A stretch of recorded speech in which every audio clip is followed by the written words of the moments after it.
What is the number one reason why your Hoya died? Stick with me. Be right back. Hello, happy YouTubers. Welcome back. Marcelina here with you. And Greg Stevens riding shotgun with the plant doctor Marcelina. So you are not a silent partner today, huh? No, I'm riding shotgun. Shotgun. Yep. All right, guys. So why your Hoya? The question is why your Hoya died. Yes, Hoya in here is dying. And what to do with it? So, what is the reason why the Hoya died? We don't get too many Hoyas that die on us. That's true, and I just found this at the back, and I noticed that it's dying, but this could revive. I know exactly why it died. So why it died? You want me to tell you the absolute truth? Yes. We got the wrong plastic on our greenhouse. We did not get the non-condensating plastic. We got the regular greenhouse plastic. And when it condensates, it drips. And the plastic, I've taken pH samples from the water when it drips, and it has an acidic overtone to it when it drips. So when that, That's the reason why. when the dripping from here dripped on the leaves of the Hoya, it not only got down there, it's just too much water for the Hoya, and Hoyas do not like a lot of water. Exactly. So the number one reason why your Hoya died is overwatering. So that is the number one reason. And sometimes overwatering is mostly happen in indoor plants like during winter time, and especially for the beginners, and you assume or automatically Everybody wants their Hoyas to grow really fast when they get them, so they start watering it, Start over fertilizing watering it, and So- they want them to grow quickly. They want them to bloom, and they're doing everything the opposite to That make is it grow the- and to make it bloom. So overwatering is the number one reason. Number of one reason. Everything. Yeah. Because Hoya is What is that word, plant doctor, that they call the Hoyas and all those plants that live up there on top of other They are plants? epiphytes. Epiphytes. Epiphytes. So they are Epiphytes. epiphytic. They're not parasites, but it's a plant that likes to live in the crotch of the tree or on top of another plant, and it's not a parasite, but it just uses a lot of the plant Support, matter and dead branches and dead leaves that break down into a compost, and they use the nutrients from that. Yeah, especially So, Hoya. Would you also say that a Hoya leaves could be turning yellow and look like it's dying because it's not getting enough nutrients? Because a lot of people are saying that your Hoyas don't like a lot of soil. They don't want to be in soil. It's too rich for them, and they turn yellow because they're getting too much nutrients.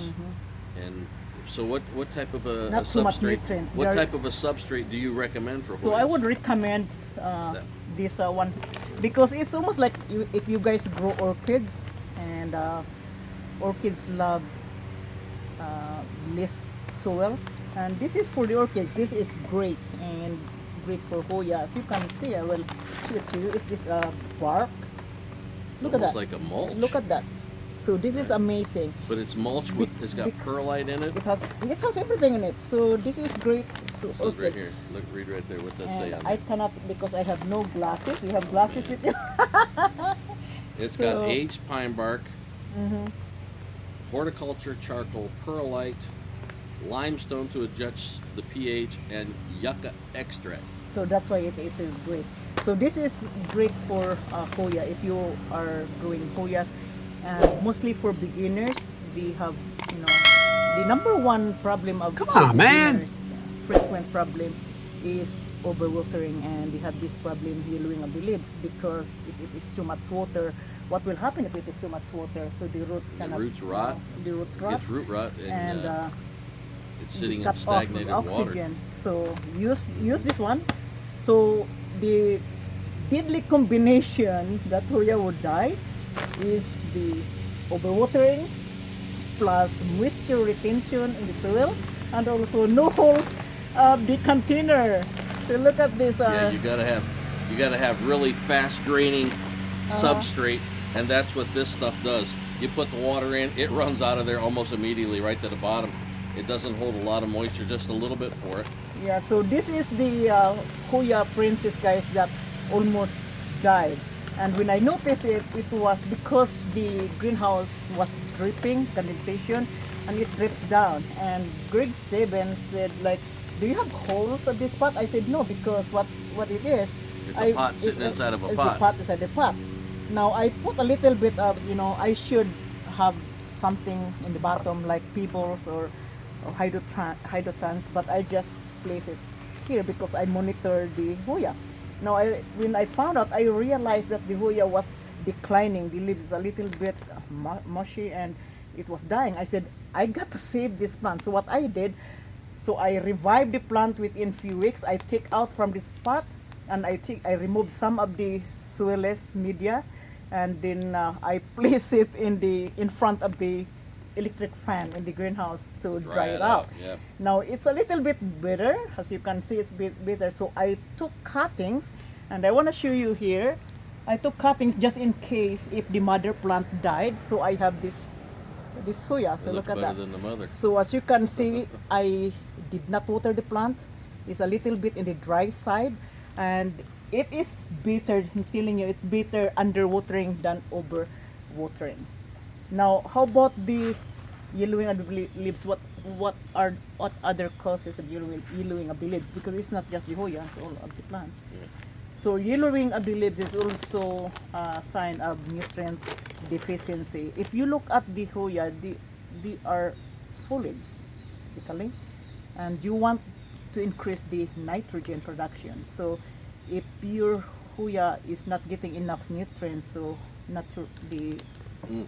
this would Go back to cause- that plant again. Show them up close what this thing looks like. Look at the amount of non-pigmented leaves on this plant. This is These plants are not producing chlorophyll. Only the plants that have green in it are going to produce chlorophyll. So This is you got to make delegated. sure that you don't have all white, or it's not going to survive. You've got to Survive. have some green in there too. So The you, white, I love the white leaves. This is really unique and makes it look so this is the really exotic looking. Queen Crimson variegated tricolor. My niece saw a picture of one of my Hoyas like that, and she thought it was a huge flower inside of the Hoya. It looked, it was like 5 cluster of all non-pigmented leaves, and it's So really neat. yellowing of the leaves is either overwatering or underwatering. The plant put into stress or nutrients deficiency. Maybe it's lack of That's iron. that's why this is good.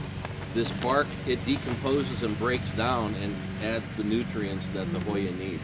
And then you can also throw in a handful of the cactus and succulent soil mix. So what is the ratio if you wanna per container? I would say 2 parts of the bark and 1 part of the cactus soil mix. That's it. And that'll be perfect for you. This will help maintain a little bit of the moisture in there for you, because the tree bark is not going to hold much at all. And I'll tell you what, if you guys want your Hoyas to take off, and if you want them to bloom, as we talked in our last video that we did on Hoyas, stress them out. Don't water them. Water. You know what a shot glass is? That's like 1 ounce of water Yeah. every 2 weeks. Just every 2 weeks, not once a week, not every day, once every 2 weeks. And Like this one here, this is stressed out. As you can see, look at it is dry.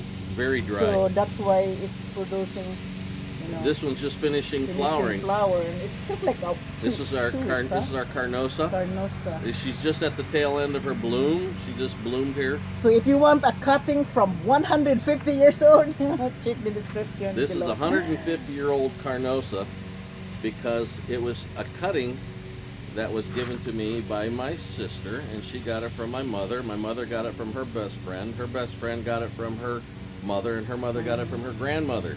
So a cloned plant maintains the age of the parent plant. So this is a 150-year-old carnosa, and this is we've had this plant now about 2 years, and this is the first time that it's bloomed. When you buy a new plant from the nursery, this is an Australis Lisa. This little plant here is not going to bloom for a few years. It takes 2 years. And when you first buy a Hoya, you're going to notice you're going to say, "Wow, this doggone thing isn't growing. It's the same size as when I bought it, and I've had it for 5 months." And that's about how long it takes for Hoyas to start waking up. It takes them about 6 months to get adjusted to their new environment, to get their roots going. And that's when you want to start fertilizing them a little bit, make sure they got the proper nutrients. And then all of a sudden, one day, boom, they just take off like crazy. And make sure you do not cut your vines off of your Hoyas, because that's where the flower's going to come from. If you cut the vines off, you got no flowers. And I grant you, the vines sometimes are not real pretty. But if you wrap them around, a trellis or something like that, eventually the leaves will start to come out. And I want to show you something that I made last night. I know. So for Dr. Noss here. check his project, guys. Hey, I think it's awesome. This is a Hoya planter I created. Hoya is a climber, and it's a climber, but it's a cedar. It's a cedar pot made from fence posts. You can buy these up at Lowe's and fabricate it. And then I got a couple of these steel cables, steel wires, and ran them across from one corner to the other, crisscrossed them, and you can put 2 or 3 little Hoya plants in here, and pretty soon this whole thing will be wrapped around with all kind of little Hoya vines, and then when it starts flowering, it's going to be beautiful. So we have this Hoya has an adventitious root that it helps them to climb. You can make these. You can make these as big or as so small as you want. So if you like his creation, check below. Yeah, if you guys like this, if you like let me know, project, and I can make one for you, and I can ship it to you. It's awesome. So another problem of Hoya is the browning of the leaves. Sometimes it's starting in the edges, and sometimes it's overtaking the whole leaves. Now, keep in mind that Hoya loves indirect bright light. Now, if you place your Hoya under the sun, so I'm sure your Hoya would turns brown, so it cooked. So that's another. Then another one is the chemical burns. So that is another reason why it turns brown. And you need to know how much fertilizer are you giving to your Hoya. And I use this one here because this is a liquid. It's a soluble liquid fertilizer. Now it contains a good balance of nutrients that I feed to my Hoya. Now, how often do you fertilize your Hoya? If you are watering your Hoya every 2 weeks, then maybe fertilize your Hoya. If you are watering, I water my Hoya every 3 weeks. That is my routine regimen. And if I know, like this, if you have a container like this, it's little thing. This is a new arrival, guys, and this is speckled. Yeah, speckled, and it's so cute. So if you grow like this container, so I'm sure it dries so quickly. So you have to monitor your plant and tend your plants. So water them, if it is too dry, because you don't want the plant overstress and prolonged drought. Even though they can tolerate, but it is not so. So chemical burn and stress of the plants causing the browning of the leaves. So make sure that you leave. You got a bunch of Hoyas here. Where'd you get all these Hoyas? When did you get these, and what are they? How many different varieties? We went Hoya shopping today. We bought a whole bunch of new Hoyas that we added to our Hoya family. Guys, we got hooked. We started collecting Hoyas 3 years ago. Yeah. We started collecting Hoyas. Little Sam, this is a Hoya. And then you knock it down. Now it's freezing. So this is Hoya. Pachyclada. Hoya Pachyclada. So look at that. Look at this, awesome. So we have quite a bit of Hoya gracilis. Now there are more than 400 species of Hoya, but other records Hoya Wayeti estimated 600 species of Hoya. So if you can collect few of these Hoyas in the 600 species, that will be awesome. But make sure that study the individual Hoya Hoyas. microphylla. This is a beautiful plant. This is beautiful. Microphylla is beautiful. I like the leaves, the texture. It's the variegated variety. So collecting Hoya, when I collect Hoya, I collect based on the texture of the leaves, the formation, the shape of the leaves. This is the multiflora. Multiflora. Yeah, this is a nice one. We got this one on Etsy. Yeah, so we have quite a lot of collection. If you are growing Hoya, guys, and especially for those beginners that is hard to keep up the plants. That's the Hoya australis. Australis. So there are different formation That's of not the Lisa. Australis. This is not Australis Lisa. This is the Ligvidat. So if you say these are, I have two varieties. This is Australis Lisa. So if you can see the foliage are different. So we collected based on the shape and formation of the leaves and also the color And of the the flower. flowers, and they're Yeah. so beautiful. That's why we got hooked. So we created this video for you guys to encourage you and maybe help you along the way in terms of growing Hoya. So you have Hoya that will live over the years, because Hoya is a forgiving plant. It's easy Yeah. to grow and The easy easiest, to. one of the easiest plants you can grow. You You can can go grow. on vacation for a month and come back, and your Hoya is going to be doing great, probably better than when you left. So what are other problems of Hoya besides overwatering, underwatering, and exposure, burning of the leaves, pests and diseases? Now it is easy to manage pests than diseases. So Yeah. you don't want Not much to have disease. The most problem is rot. Root the rot. yeah. Well, I'm talking about with pests. The pest, the sucking pest. What's a sucking pest? The sap sucking pest, Which like is what? this.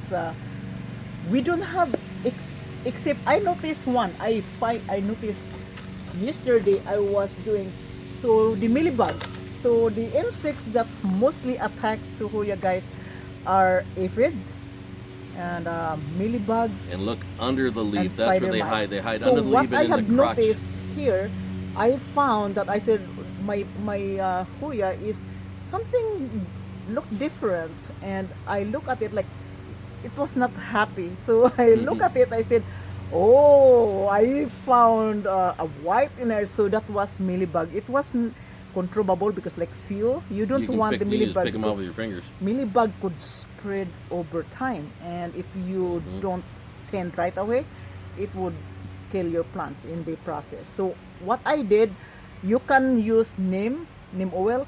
I try to minimize neem oil with the plants. You have to be careful, and Greg Steven is very expert in mixing those If you use neem oil, neem oil. if you use neem oil, test it on one leaf to see if it's sensitive to the neem oil. And if that leaf starts curling up on you, don't use it anymore. You might have to just try it. I tried first. I'll just pick them off by hand. The mealybug, pick them off by hand. And the other thing is spider mites. You want to check for spider mites too. Yeah, but we don't have problem spider mite, but it could happen in if you have so many, and then there is too I many. have more problems spider yeah. mites with the desert roses. Desert rose, Yeah. you have problem, but you control it really well. Yeah, that you can do with the neem. So you can go don't- hog crazy with neem on So on don't desert roses. just neglect the plants, because Hoya will reward you with the beautiful foliage, will reward you with the beautiful flowers. You just be aware of the condition of the Hoya. So I always look at my Hoya in my greenhouse, and if you buy Hoya like this one here, it just arrived today. Now this is new, and Greg Steven said transfer it. No, I'm not going to transfer this, because you know why? You need to acclimate your plant, because if you transfer this is grown in a different environment, and if you transfer them right away, it causes stressful to the plant, so you are harming the plants than good. So I just keep it in here and make sure that it is great, and then once it is acclimated, then I will transfer this. So I will wait for another maybe 2 to 3 weeks before I can transfer it. She just doesn't want to do anything. No, it's not like that. She'd So- rather make YouTube videos than transplant plants. I know. Well, Look at the bumblebee over there the trying to get my bumblebee, yeah, Hoya yeah. flower. Look at him. so now the most common fungus disease that attacking the Hoya, what would be the most common fungus? Any fungus that attacks it. I don't know the name So of it. the most common fungus, guys, and now I just noticed it, because when you see Hoya flower creates this honey, a nectar, and then what would be great for the honey? The ants. Ants. What else? ants first and then aphids second. Aphids, Or yes. aphids first and ants are Yeah, second. seconds. Ants actually protect the aphids, and But then they like the honey. They like the honey. So I've found when I check my Hoya after it's blooming, some of the bloom is already falling down. Did you see any ants? I didn't see any I ants. don't see any ants, hopefully not, but I saw a mold, sooty mold. So Oh, yeah? it's creating sooty mold. Yeah, it's That is black. the result of the nectar. Mhm. So I'm going to take care of that plants later on. So if you have a sooty mold, you just wipe it with a cloth, and I mostly mix the water with neem oil. Neem oil. or Neem oil kills neem oil fungus. kills fungus. So Yes. that is really something. And sometimes there is also another problem of Hoya if it is like botrytis or blights, you know. So far we don't have that problem, botrytis. Mhm. That the botrytis like blight. What you see is the middle section of your the leaves is going to collapse, like sunken in. So that's cause of too much moisture. Mhm. So So just, moisture. Moisture is the number one enemy of Hoyas. So it's better not to overwater them. So you can just check them. I would check like And that. do This not one, put them out in bright sunlight. they can tolerate in spring and fall, Yeah. but not summer. No, too And hot. it's too hot. You can just They like as I bright, mentioned, but not direct. as I mentioned in my other video, that you can expose your Hoya in under the sun in the morning. So give it a morning sun if you don't have enough sunlight indoor, because you want your Hoya to bloom. So give an extra light, and 2 hours of morning sun. Morning it's sun great, is the best because it's great for least the heat. sun. So avoid overwatering and underwatering. Is overwatering, underwatering produce the same result. Hey, you know what, But- guys? While I'm on the subject here, if you haven't subscribed to our channel yet, please subscribe and help our channel. Give it a thumbs up, give it a like. If you like this video, If you like our videos and you like what we're doing with the plants and everything, give it a thumbs up, because that triggers the algorithm for YouTube and post more impressions so more people can watch our videos. so join And our so- gardening family. Yeah, join the gardening family and let's keep grow up with what we're together. doing. Yeah, so we love subscribe, creation. hit that button, click that like, and ring the bell too, because the ring the bell will tell you when Marcelina has a new video that just came out, and you don't have to search through her channel to look for the new video, and that really helps us out. Appreciate that if you guys do that. Yeah, so whatever we grow here, guys, we share the information with you. So for those of you who are thinking of growing Hoya or thinking of growing any kind of plants, so we are here, we step in and help you out, because we also experience in the beginning, like when we began doing the Hoya. Remember, we were struggling about keeping it into good condition. And it happens for beginning, because you are just beginning to care of the plant. So as you go master the plant, The then Hoya you will- actually does better if you forget about it and leave it alone. Seriously. I know. Seriously, you come you put it somewhere and you forgot about it. You come out there and go, oh my gosh, look at my little Chelsea. It's exploding. Why? Because we just left the thing alone. We didn't water it. We didn't fertilize it. We didn't do anything to it. We actually forgot it was there. and that's why it was blooming. Oh, it was all over the place, man. It was That's going why like it was crazy. blooming. But I noticed it, the condition, the physical outlook of the Hoya when they were grown indoor and then in the greenhouse. I noticed They like difference. they like the indoor, because we've got two 1,000-gallon fish tanks in there It's for humidity, they like tilapia and humidity. koi, and that just the humidity in there is over 65%. It's probably closer to 80 or 90, and they really like that humidity, but they don't like the water dripping on them. You know, That's a wrap. tropical species, they share the same traits, and Yeah, they're under the canopy of the jungle. Yes, and what they don't like is cold air and drafts. And it happens when I put the Hoya in the window, there was a draft coming in, and Yeah. it really damaged the leaves of the Hoya. So Wrap it up. yeah. So again, guys, so final words, don't overwater your Hoya. You have to skip, monitor your Hoya watering, and do it between dry and wet period. So water every 3 weeks, and if it is too dry, you don't want to go into a prolonged period of drought because it will also turning yellowing. So underwatering, overwatering, you have to monitor your watering, monitor your nutrients, because you don't want to become a nutrients deficiency, mostly iron, and the high pH is mostly triggers the absorption of high iron and magnesium. So check the pH of your soil if you see, so this is why Grab you a bag of this stuff. yeah, this I'll is put a link going down below for you to grab yeah. some. And So pests and diseases, it's controllable. You just use neem oil and also alcohol, have a cloth and spray into the plants, and you can control the pests. So the diseases could be hard to control, and sometimes if it is rot, if it is root rot, then you have a problem. Remove that root rot and then examine the root and then replace with a new soil. all right, Dr. So Noss, I hope you're we covered chatting everything. too much. You're too much. We got to wrap this puppy up. Okay, so thank you for watching, guys, and if you have any questions, write your comments below, and if you have any problems of your Hoya, don't hesitate to share with us. We want to hear from you. So again, thank you for watching. This is a wrap. Marcelina. Rick Stevens here. Have Grow- a good guy goes. Grow Grow big, big grow and green. grow green. A peace. Up.